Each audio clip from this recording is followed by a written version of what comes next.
Ever wonder how many ways a boxing match can actually end? Think it's just knockouts and decisions? Wrong. There are 13 different ways a fight can finish, and some of them are absolutely wild. From fighters literally quitting mid-fight to getting disqualified for biting ears off. Yeah, we're going there. We're counting down every single type of boxing finish from the most boring to the most brutal. Number 13, no contest. NC. Boxing's version of this never happened. This is when a fight gets completely wiped from the record books, like it's in witness protection. The wildest example? Ryan Garcia's upset victory over Devin Haney in April 2024. Garcia dropped Haney 3 times, shocked the world, ended his unbeaten streak, then boom, failed drug tests. Victory overturned to no contest. Haney's back to being undefeated like nothing ever happened. Here's the crazy part. No contests date back over a century when illegal boxing matches would get raided by cops mid-fight. Everyone would scatter and they'd call it a no contest. These days, it's mostly about failed drug tests or when an accidental foul happens before 4 rounds are completed. Imagine training for months, getting your face rearranged, winning the fight, then having it erased because you ate the wrong supplement. That's gotta sting worse than the punches. Number 12, disqualification, DQ. Coming in at number 12, we've got the disqualification, boxing's equivalent of getting expelled from school. This is when a fighter breaks the rules so badly or so repeatedly that the referee just says, "You're out of here." The most infamous DQ in boxing history? Mike Tyson versus Evander Holyfield II. June 28th, 1997. Tyson gets frustrated, decides Holyfield's ear looks like a snack, and takes a bite. Not once, but twice. Referee Mills Lane had no choice. DQ in round 3. But here's something wild. DQs can happen for way more than just turning your opponent into a meal. Repeated low blows, holding, hitting after the bell, even having your corner enter the ring can get you disqualified. Andrew Golota became the poster boy for DQs after getting disqualified twice against Riddick Bowe for repeatedly punching him in the family jewels. The man just couldn't keep his punches above the belt. Pro tip, if you want to win a boxing match, maybe don't repeatedly break the one rule everyone knows. Number 11, technical draw, TD. This is the nobody wins, everybody's confused ending. This happens when an accidental foul causes a fight-ending injury, but not enough rounds have been completed to go to the scorecards. Picture this, 2 fighters clash heads in round 2. One gets a massive cut that's gushing blood like a horror movie, and the doctor says, "Nope, we're done here." If less than 4 rounds are complete in most jurisdictions, it's a technical draw. The frustrating part? Nobody's happy with a technical draw. The fans paid to see a full fight. The injured fighter can't continue through no fault of his own, and the other guy doesn't get the win despite not causing the injury on purpose. It's like ordering a pizza and having the delivery guy drop it at your door. Technically you got something, but nobody's satisfied. These are rare. When they happen, everybody leaves the arena feeling like they just watched the boxing equivalent of a rain delay. Number 10, majority draw, MD. Sliding into the number 10 spot, we've got the majority draw, when 2 judges can't pick a winner and the 3rd judge barely can. Here's how it works. 2 judges score it even, like 114 to 114, while the 3rd judge gives it to one fighter, say 115 to 113. Since the majority scored it a draw, that's what we get. It's democracy in action, folks, and sometimes democracy is indecisive. The most controversial majority draw in recent history? Canelo Alvarez vs Gennady Golovkin I in 2017. Most people thought GGG won clearly, but Judge Adelaide Bird somehow scored it 118 to 110 for Canelo, which was insane, while the other 2 had it a draw. The result? Majority draw, and boxing fans everywhere lost their minds. It's like asking 3 people what color the sky is. 2 say blue, 1 says purple, and somehow we all have to agree it's sort of grayish. At number 9, we've got the regular draw, the we fought for 36 minutes and accomplished nothing result. This is when the judges' scorecards are split. One judge has fighter A winning, another has fighter B winning, and the 3rd has it dead even. Draws are actually pretty rare in professional boxing because judges usually find some way to separate the fighters. But when they happen, oh boy, the controversy. Lennox Lewis versus Evander Holyfield I in 1999.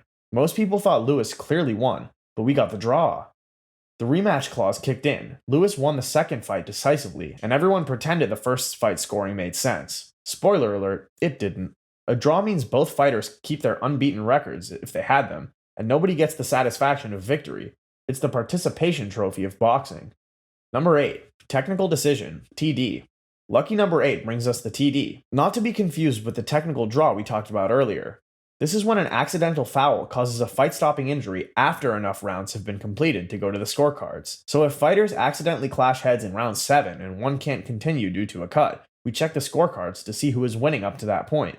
Here's where it gets spicy. Imagine you're losing the fight, you accidentally headbutt your opponent, they can't continue, and you still lose because you were behind on the cards. That's a technical decision loss, and it's about as satisfying as stepping on a Lego brick. The judges only score the completed rounds, so if you were planning a late round comeback, tough luck. Your game plan just got cut shorter than your opponent's eyebrow. Number 7, split decision. Boxing's way of saying even the experts can't agree. 2 judges score it for one fighter, one judge scores it for the other. It's the source of more controversy than pineapple on pizza. Split decisions often lead to immediate calls for rematches because, hey, if the judges can't agree, maybe we should do it again. One of the most famous split decisions? Sugar Ray Leonard versus Marvin Hagler in 1987. To this day, people argue about who really won. Leonard got the split decision. Hagler retired in disgust, and boxing fans have been debating it for nearly 4 decades. Split decisions are proof that boxing scoring is more art than science, and sometimes art is subjective as hell. Number 6. Majority decision. MD. Like a split decision, but with one judge sitting on the fence. 2 judges pick the same winner, while the third judge scores it a draw.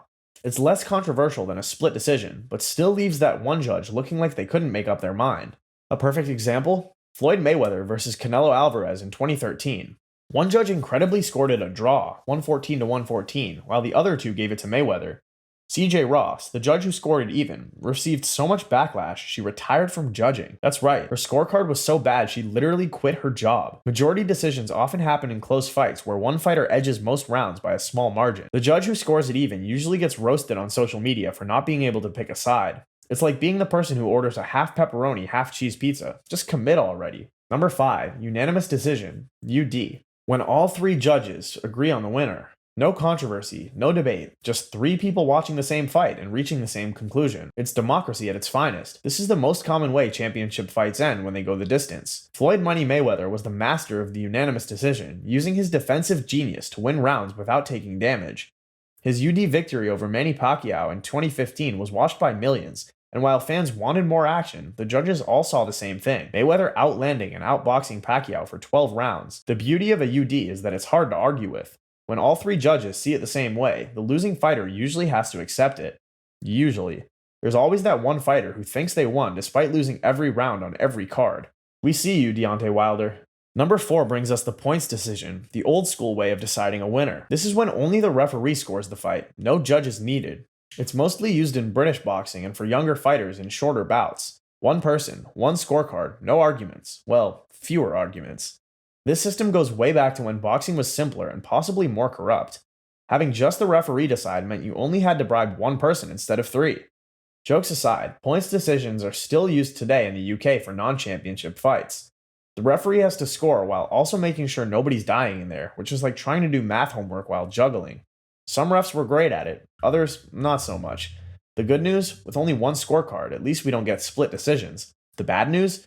If that one person has a bad night, you're screwed. Breaking into our top 3 at number 3, we've got retired, when a fighter or their corner says enough is enough between rounds. This is counted as a TKO on the record, but it's got its own special designation because someone made the choice to quit. And let me tell you, quitting in boxing carries a stigma worse than wearing socks with sandals. The most famous RTD? Roberto Duran vs. Sugar Ray Leonard II, November 1980. Duran, one of the toughest fighters ever, turned to the referee in round 8 and said the infamous words, "No mas, no more." He quit mid-round, shocking the boxing world. He later claimed stomach cramps, but the damage was done. Even though he fought for another 20 years and became a legend, people still bring up no mas. Here's the thing about RTDs. Sometimes it's the corner protecting their fighter. Julio Cesar Chavez Jr. retired against Andre Fonfara when his corner saw he was taking unnecessary punishment. It's better to lose one fight than lose your career or your health. But boxing's macho culture means retiring on your stool is seen as the ultimate sin. Fighters would rather get knocked unconscious than quit, which tells you everything about this sport's mentality. Runner-up at number 2, the technical knockout. When the referee decides you've had enough before you decide you've had enough.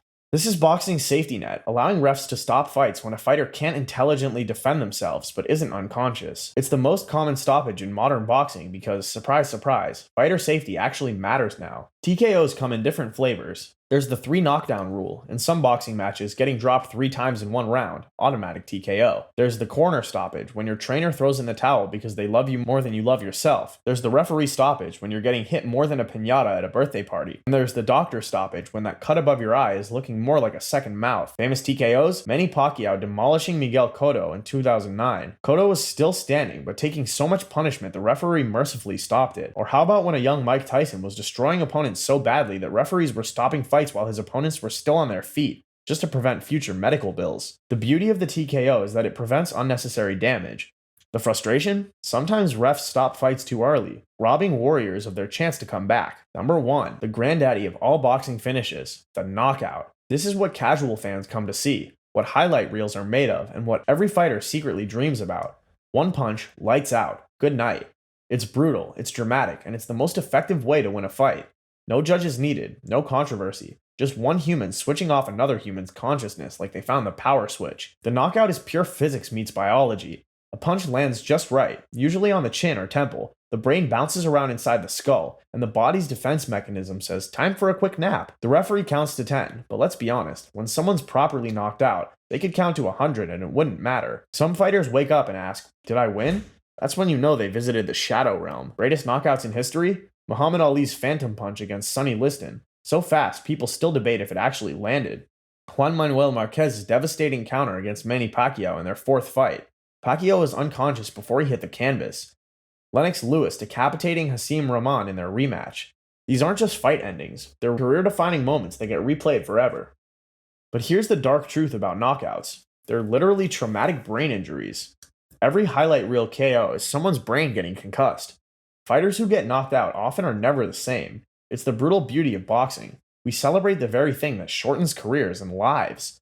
Modern boxing has gotten better with medical protocols, mandatory suspensions after KOs, and brain scans, but the knockout remains king because it's the ultimate demonstration of the sport's premise. Hit the other guy until he can't hit back. There you have it. All 13 ways a boxing match can end, from the anticlimax of a no contest to the brutal finality of a knockout. Boxing might look simple, two people punching each other, but the ways it can end are surprisingly complex. Whether it's judges disagreeing, referees protecting fighters, or someone's consciousness taking an involuntary vacation, each finish tells its own story. Next time you watch a fight, you'll know exactly what's happening when the ref waves it off or the scorecards get read. And if you want more boxing breakdowns that'll make you the smartest fan at the bar, hit that subscribe button harder than Deontay Wilder hits, well, anything. Until next time, keep your punches clean and your guard up.